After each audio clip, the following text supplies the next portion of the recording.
అందరికీ praise lord. దేవుని నామానికి మహిమ కలుగును గాక. మీరందరూ బాగున్నారు కదా? మీరు పెడుతున్న ప్రతి ప్రార్థన రిక్వెస్ట్‌కి అందరూ మేము ప్రార్థన చేస్తూ ఉన్నాం. మా ఆశ అంతా ఒకటే. ఎక్కడైతే మీరు తృణీకరించబడ్డారో, ఎక్కడైతే విలువేయబడ్డారో, ఎక్కడైతే గుండెలు పగిలేలాగా ఏడ్చారో అదే స్థలాల్లో నా ప్రభు మీ అందరినీ హెచ్చించబోతున్నారు. విశ్వాసంతో ప్రార్థన చేయండి. ఘనమైన విజయాలు ఖచ్చితంగా నా ప్రభు మీ అందరికీ అనుగ్రహిస్తారు. God bless you all. ఈరోజు ఈ వీడియో చూస్తున్న మీలో చాలామంది కన్నీరు కారుస్తున్నారు కదా. మన కన్నీటికి పలు రకాల కారణాలు ఉంటాయి.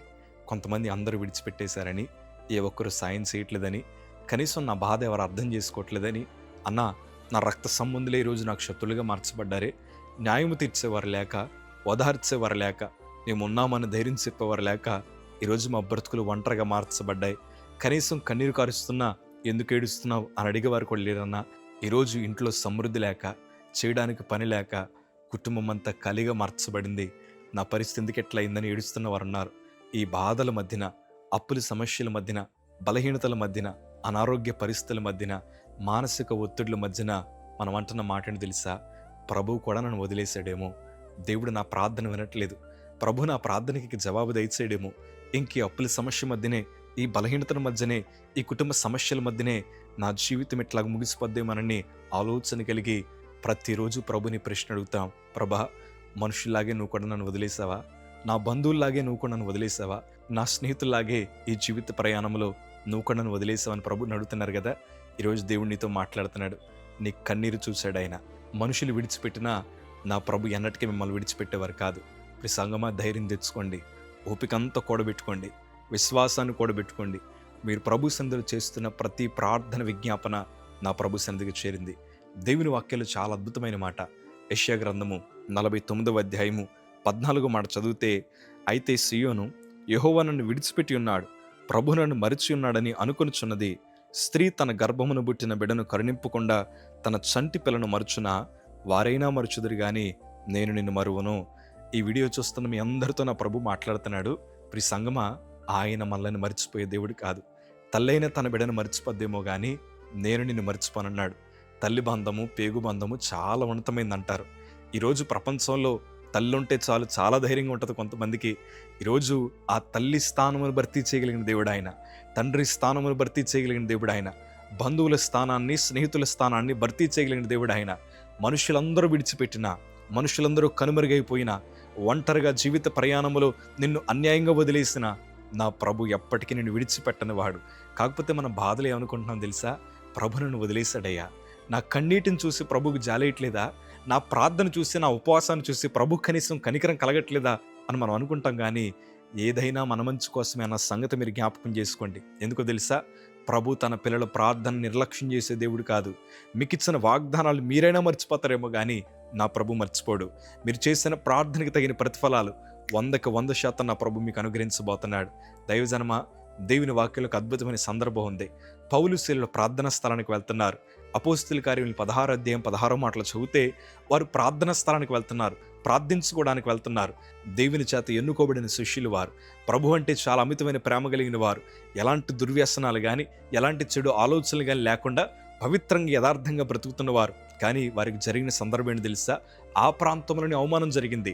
ప్రజలు దొమ్మిగా పడ్డారు. వారి ఒంటి మీద ఉండే వస్త్రాలు చింపారు, వారి చెరసాలలో బంధించారు, ఒంటి మీద దెబ్బలు కొట్టారు, చేతులకు కాళ్ళకు బండలు బిగించారు.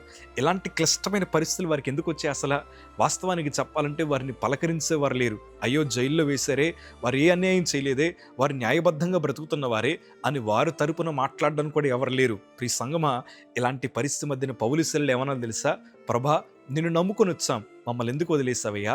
నిన్ను నమ్ముకుంటే మాకు చెరసాలు వచ్చింది, నిన్ను అనుసరిస్తే మాకు దెబ్బలు పడ్డాయి, నీ కోసం మేము ప్రార్థనా స్థలానికి వెళ్తుంటే, లేకపోతే గ్రామ రక్షణ కోసం నువ్వు మాకు ఇచ్చిన బాధ్యతను మేము చక్కగా వ్యవహరిస్తామంటే ఈరోజు మా వస్త్రాలు సమాజంలో చింపబడ్డాయి, మమ్మల్ని ఎందుకు విడిచిపెట్టావు ప్రభా అని ప్రార్థించాల్సిన వారు ఎన్ని దెబ్బలు పడినా, ఎన్ని నిందలు పడినా, ఎవరు పలకరించేవారు లేకపోయినా, ఎవరు ఓదార్చేవారు లేకపోయినా, అర్ధరాత్రి సమయాన్న చెరసాలలో ఉండి వారు ప్రార్థన, ఆరాధన చేస్తున్నారు. ప్రియ సంగమా, ఈరోజు నేనేమంటానంటే, కొన్ని క్లిష్టమైన తరుణాల మధ్యన మనం ప్రయాణిస్తున్నప్పుడు ఆ ఇబ్బందుల వల్ల మనం దేవునికి మరింత దూరం అయిపోతున్నాం. అక్కడే మనం చాలా పెద్ద తప్పు చేస్తున్నాం, ఏడుస్తున్నాం, అనేక మందికి మన బాధను వ్యక్తం చేస్తున్నాం. వాళ్ళు వదిలేశారండి, వీళ్ళు వదిలేశారండి, వారు నా పక్షాన లేరండి, న్యాయం నా వైపు ఉందండి, కానీ అందరూ అన్యాయం చేస్తున్నారండి పదే పదే పదే పదే మన బాధలను మనుషులకు పంచుకుంటున్నాం. ప్రియ సంగమా, దైవజనుడిగా మాట చెప్తున్నాను, మనం ప్రభు పాదాల దగ్గర విజ్ఞాపన చేయాలి. ఎలాంటి శోధనలున్నా, ఎలాంటి పరిస్థితులున్నా నువ్వు మనుషుల దగ్గర కన్నీరు కార్చే కంటే ప్రభు దగ్గర కన్నీరు కార్చు. ఎందుకంటే ఆయన అంటాడు కదా, న్యాయము చేయుట నాకు ఇష్టం. అన్యాయం చేసే దేవుడు కాదైనా, అన్యాయంగా నిన్ను విడిచిపెట్టే దేవుడు కాదైనా, నువ్వు ఏడుస్తూ ఉంటే చూసి సంతోషపడే దేవుడు కాదైనా, నీ మీద జాలిపడి నీ మీద కనికరాన్ని చూపి, అయ్యో నిన్ను మరిచిపోవట్లేదు, తల్లైనా మరిచిపోద్దేమో కానీ నేను నిన్ను అప్పటికీ విడిచిపెట్టనయ్యా, చేతుల మీద నేను చెక్కుకున్నాను ప్రభు మాట్లాడుతున్నాడే, అయినా ఇంకెందుకు మనం అట్లా మాట్లాడుతున్నాం, నన్ను వదిలేసావు కదా ప్రభు అని ఇంకెందుకు మనం ప్రభుని ప్రశ్నిస్తున్నాం?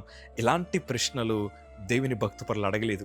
చెరసాలలో ఆరాధన కీర్తనలు పాడుచుండగా, వారు ప్రార్థన చేస్తుండగా చెరసాల పునాదులు కదిలే, చెరసాల తలుపులన్నీ తెరవబడ్డాయి, గలిబిలిగా ఉండిన ఖైదీల హృదయాలన్నీ మార్చబడ్డాయి, ప్రశాంతమైన వాతావరణం ప్రభు అనుగ్రహించాడు. ఇప్పుడు ఈ సంఘం ఎందుకు ఈ మాట చెప్తున్నానంటే, కొన్ని సందర్భాల్లో ప్రభు మనల్ని నడిపిస్తున్నప్పుడు, కొన్ని ఇబ్బందులు మనకు ఎదురవుతున్నప్పుడు మనం చేయాల్సిన పనంతా ఒకటే, ఏడ్చే కంటే ప్రభు సందులో సమయాన్ని గడుపుతూ కీర్తనలు పాడుతూ ప్రార్థన చేస్తూ దేవుణ్ణి ఘనపరచడం మేలు. నాకు తెలుసు ఈరోజు భరించలేనంత భారాన్ని మోస్తున్నారని. కనీసం మీరు శ్రమల మధ్యనుంటే నేనున్నాను అని మిమ్మల్ని ధైర్యపరిచేవారు కానీ, పలకరించేవారు కానీ, ఓదార్చేవారు కానీ మీ చుట్టూ ఎవ్వరు లేరన్న సంగతి నాకు తెలుసు. బంధువులందరూ కూడా మెల్లిమెల్లిగా మిమ్మల్ని విడిచిపెట్టి వెళ్ళిపోయారు. రక్త సంబంధాలందరూ కూడా మిమ్మల్ని ద్వేషించడం ప్రారంభించారు. స్నేహితులందరూ మీ దగ్గర అవసరం లేదని మెల్లిమెల్లిగా మిమ్మల్ని విడిచిపెట్టి వెళ్ళిపోయారని నాకు తెలుసు. మీ దగ్గరుండే బలాన్ని వాడుకున్నారు, మీ దగ్గరుండే ధనాన్ని వాడుకున్నారు, సమృద్ధిగా ఉన్నప్పుడు వచ్చి మీ దగ్గర తిన్నారు. ఇప్పుడు కనీసం మీకు తినడానికి కూడా లేనప్పుడు కనీసం గుప్పుడు బియ్యం కూడా ఇచ్చేవాళ్ళు కూడా లేరు. ఇలాంటి పరిస్థితి మధ్యన దేవా నన్ను వదిలేసావు అన్న మాట అనకుండా, ప్రభా ఏదైనా నా మంచి కోసమే, నా బ్రతుకుని మారుస్తావు, నా జీవితాన్ని మారుస్తావు, నా కన్నీటిని నాట్యంగా మారుస్తావు, ప్రపంచం నన్ను మర్చిపోయినా నువ్వు మర్చిపోలేదన్న సంగతి నాకు తెలుసయ్యా అని నీ హృదయాన్ని ప్రభు వైపు తిప్పగలిగితే, ఈరోజే నీ కుటుంబంలో నేను ప్రతి బంధకం నుంచి నా ప్రభు విడిపించబోతున్నాడు. గలిబిలిగా ఉంటున్న నీ కుటుంబంలో ప్రశాంతమైన వాతావరణం దేవుడు అనుగ్రహించబోతున్నాడు.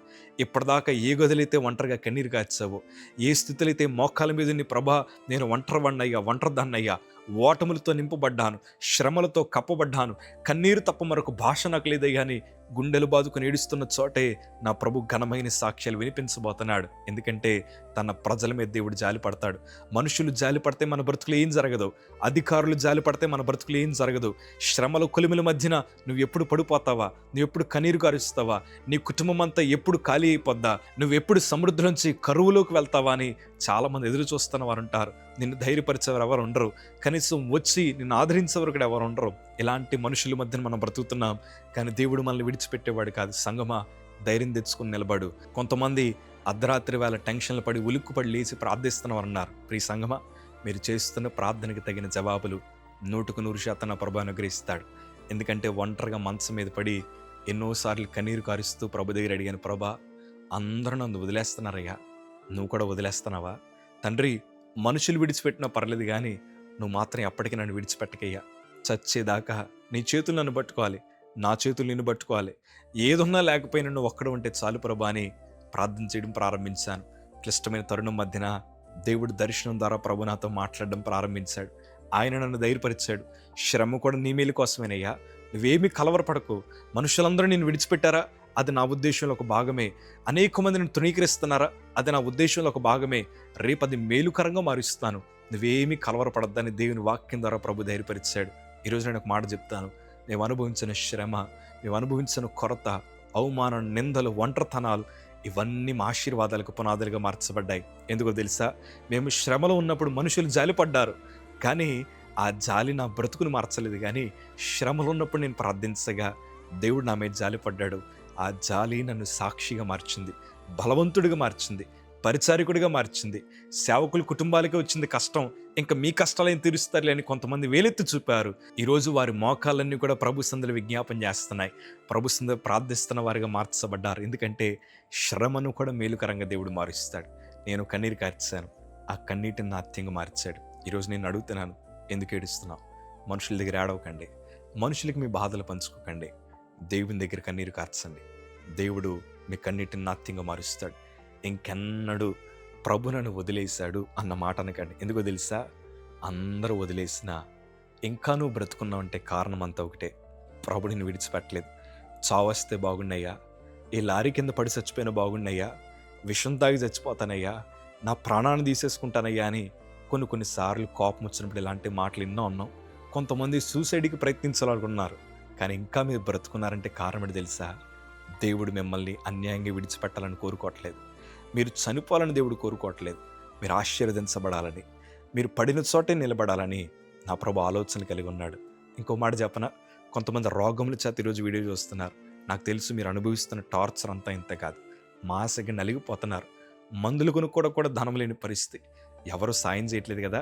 ఇలాంటి పరిస్థితుల మధ్య నా ప్రభు మీ ప్రార్థన వింటున్నాడు. ప్రియ సంగమా, సూటిగా దేవునితో మాట్లాడుతున్నాడు. నిన్ను విడిచిపెట్టవు.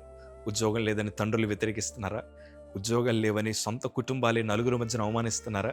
ఏవి కంగారు పడకండి. ఊహించలేని కార్యాలు ప్రభు మీ బ్రతుకులో జరిగించబోతున్నారు.